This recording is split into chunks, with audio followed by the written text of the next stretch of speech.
Okay, so this is my second attempt. The first time the microphone wasn't on. I'm still new at this. My son just taught me how to record all of my video content. So I thought that was cool. Let's get right into it. It's QAnon that's been posting, and exactly 1 year ago, Q said a big name would fall after Weinstein. Now, isn't that interesting?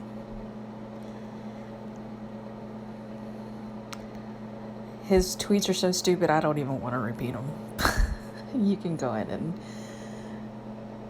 look for yourself. High-profile CEO resignation, Disney's Bob Iger to step down.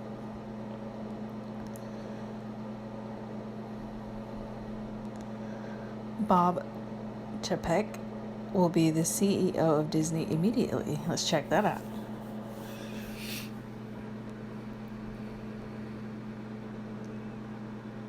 Breaking. Disney CEO Bob Iger to step down.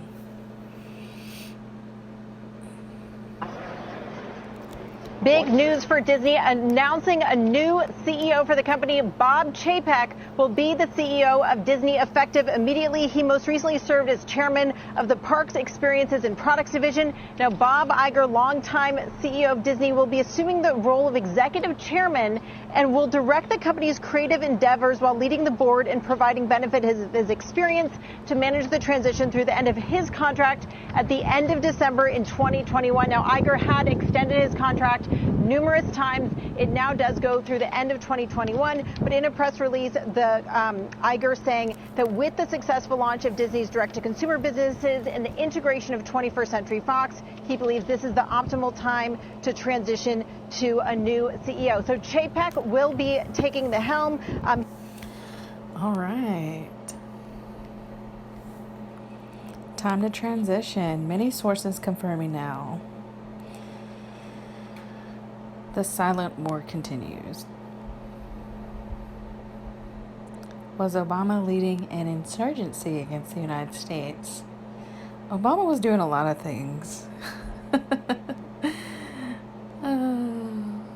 Nate Kane, Clinton Foundation whistleblower, tells his story like never before.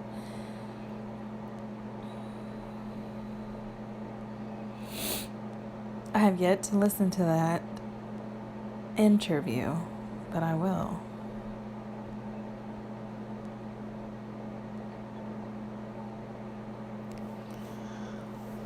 All right, let's go into some tweets here. We're watching a movie with endless intrigue and complex roles. Double agents, Judas goats, traitors, agents, provocateur, puppets, red hats, actors, lures, infiltrators, and body doubles. I'm amazed how some folk are 100% certain they have fully determined who has which role. Donald Trump. There has rarely been a juror so tainted as the forewoman in the Roger Stone case. Look at her background. She never revealed her hatred of Trump and Stone. She was totally biased, as is the judge. Roger wasn't even working on my campaign. Miscarriage of justice. Sad to watch. Today, Peter Nygard's New York headquarters was raided by the FBI over child sex trafficking allegations, and Disney CEO Bob Iger stepped down. We know what that really means. Leveraged resignation. Big gains made today against that evil. Thank you to the pagers behind the scenes, for sure. Let's take a look. Lolita Island Part 2? FBI raid New York headquarters of fashion mogul friend of Prince Andrew in sex trafficking probe. The FBI and NYPD have raided the New York offices of fashion exec Peter Nygard as part of a sex trafficking investigation, the fourth such probe of the mogul, who is accused of drugging and raping girls on his Bahamas estate. 6 vans full of agents from the FBI and NYPD descended on Nygaard's Times Square headquarters on Tuesday morning to gather evidence, according to 2 officers who spoke to the New York Times following the raid. The flamboyant Canadian businessman has been under investigation for allegedly trafficking underage girls by a joint child exploitation task force comprised of state and federal law enforcement for at least 5 months. The criminal probe is separate from a lawsuit filed earlier this month by 10 women alleging Nygaard drugged and raped them when they were 14 and 15 years old on his estate in the Bahamas. Though at least 4 of the women involved in that lawsuit have been interviewed by the task force. The suit charges Nygaard ran a sex trafficking ring, luring young, impressionable, and often impoverished children and women to his home by dangling cash and promises of successful modeling careers. Nygaard, the suit claims, threw pamper parties on his palatial Bahamas estate where he spiked girls' drinks with rohypnol and raped them. Okay. The parties were said to be extravagant affairs featuring massages and jet ski rides, and the estate itself with a fake Mayan temple, a disco with a stripper pole, and showy animal sculptures is reminiscent of Jeffrey Epstein's Lolita Island. In fact, Nygaard is a friend of Epstein's pal Prince Andrew, and like both men, is known for being perpetually surrounded with a bevy of attractive young women. He allegedly kept a database with details about each guest going back to 1987 to help him decide who to prey on. The 78-year-old mogul denies the charges, blaming his neighbor, hedge fund billionaire Louis Bacon, who hired his own private detectives to investigate Nygaard after a pitched battle between the two that has spanned 25 lawsuits across 5 jurisdictions and cost both tens of millions of dollars. It has also involved the two flinging wild accusations of insider trading, Ku Klux Klan memberships, murder plots, and now raping teen girls. But this is not the first time Nygaard has found himself the target of a sex trafficking probe. The FBI was investigating him in 2015 and 17, while the Department of Homeland Security spent 9 months looking into him in 2016, though nothing came of any of those probes. The women in the lawsuit all hail from the Bahamas except one and remains anonymous. 9 women in Canada and the U.S. have also accused him of sexual harassment or assault over the years. The Times spoke with 9 women not involved in the lawsuit who claimed Nygaard had touched them inappropriately, made unwanted advances, or in at least 2 cases, raped them.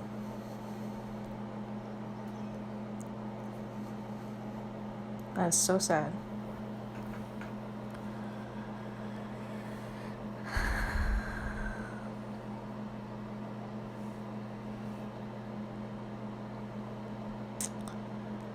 Jenna Jameson says, "Your next Patton Oswalt."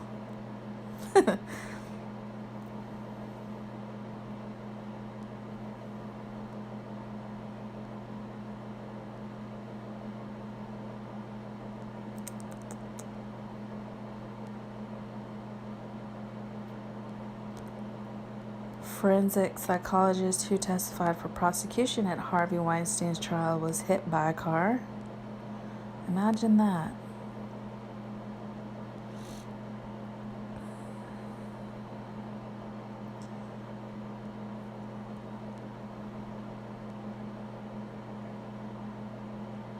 Let's get into the Assange case. Court hears my non-violent journalist son is being mistreated in Belmarsh prison during his U.S. extradition hearing. Stripped naked, searched twice, handcuffed 11 times, case files confiscated, placed in 5 different holding cells. That sounds like panic. Let's read.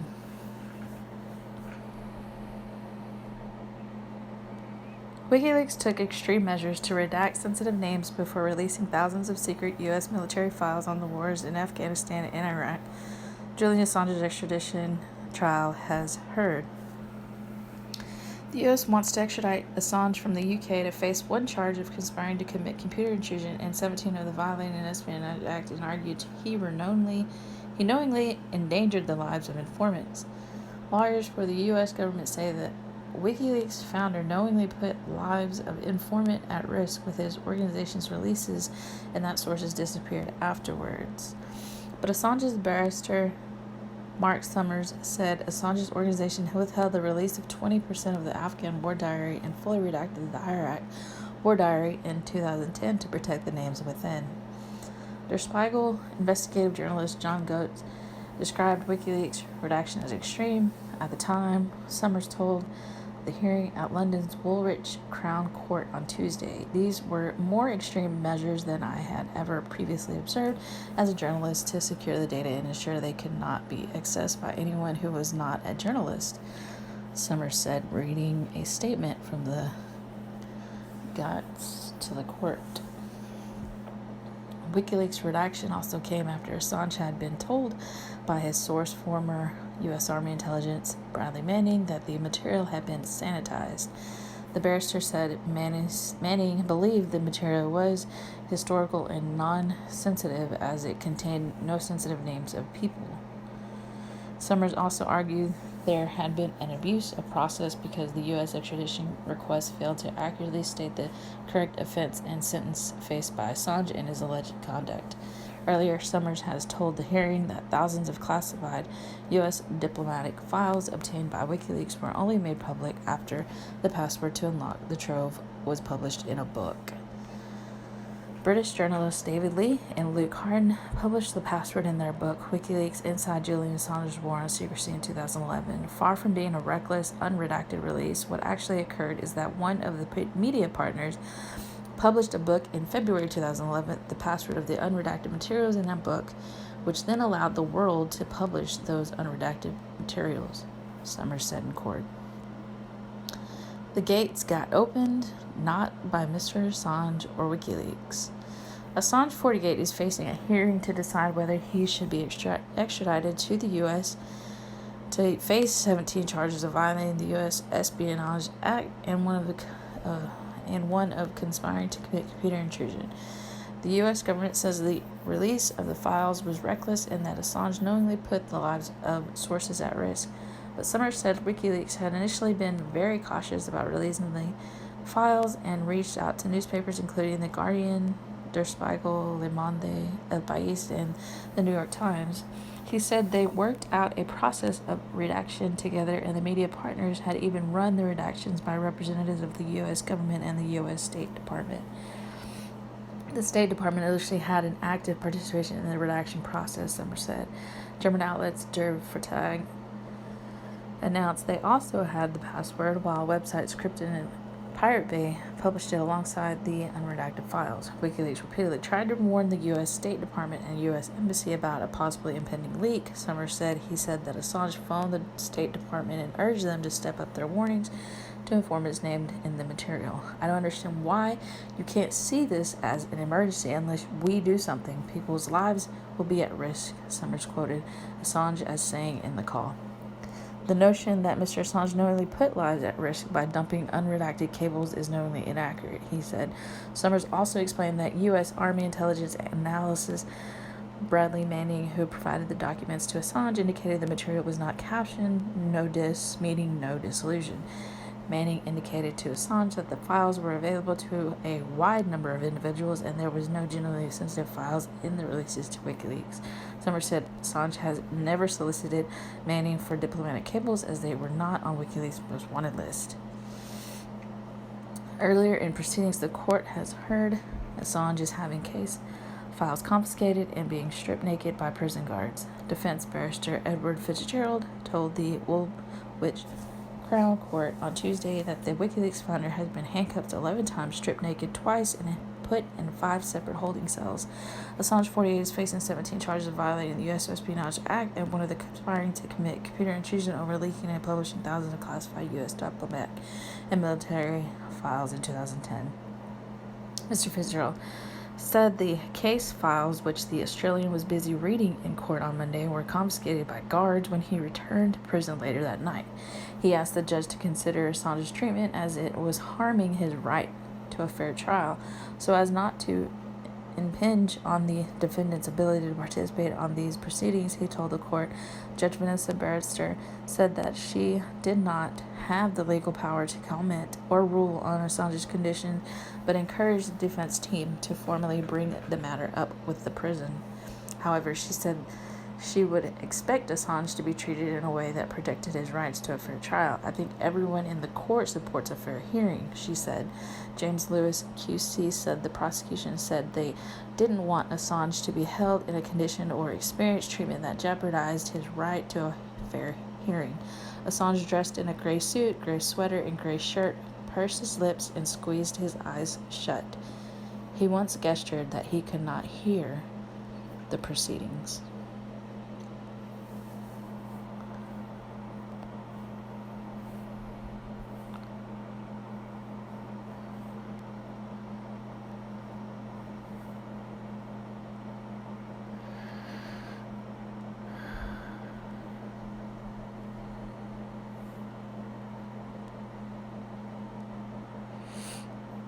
Defense allegation that Assange put people knowingly at risk, which the prosecution argues justifies separate treatment under the First Amendment, is obviously false, based on publicly available information, and that is part of the abuse of process of these proceedings.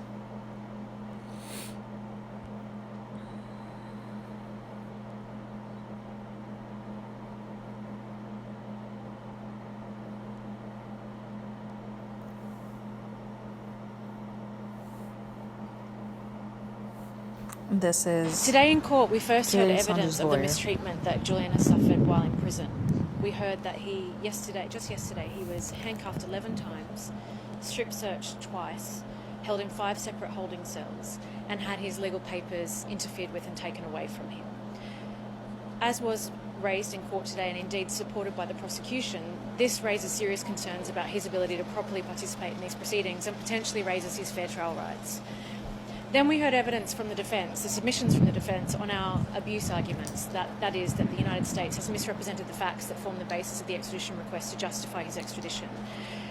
You heard our defence counsel, Mark Summers QC, go through the evidence put forward in the Manning proceedings from prosecution witnesses by the US government and unchallenged evidence that was unchallenged by the US government, which showed that WikiLeaks did in fact put in place harm minimisation processes, that Chelsea Manning acted upon her own conscience, that in seeing war crimes and evidence of human rights abuse, the killing of civilians, journalists, women and children, that Chelsea acted on her own conscience, on her own testimony in the US, to release that information to WikiLeaks. We also heard the important aspects around why the US allegation that Julian deliberately put lives at risk was false and is false. We were taken through WikiLeaks harm minimisation processes and the fact that the encrypted material online that was designed to protect the security of that data was breached by the publication of the password by one of their mainstream media partners, which resulted in the release of the unredacted material and the publication of that material by websites in the United States before WikiLeaks ever published it.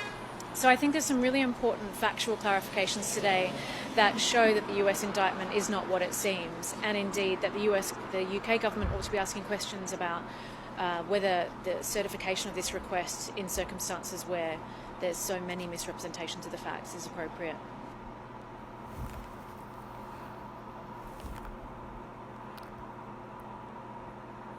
And that's a wrap. Peace.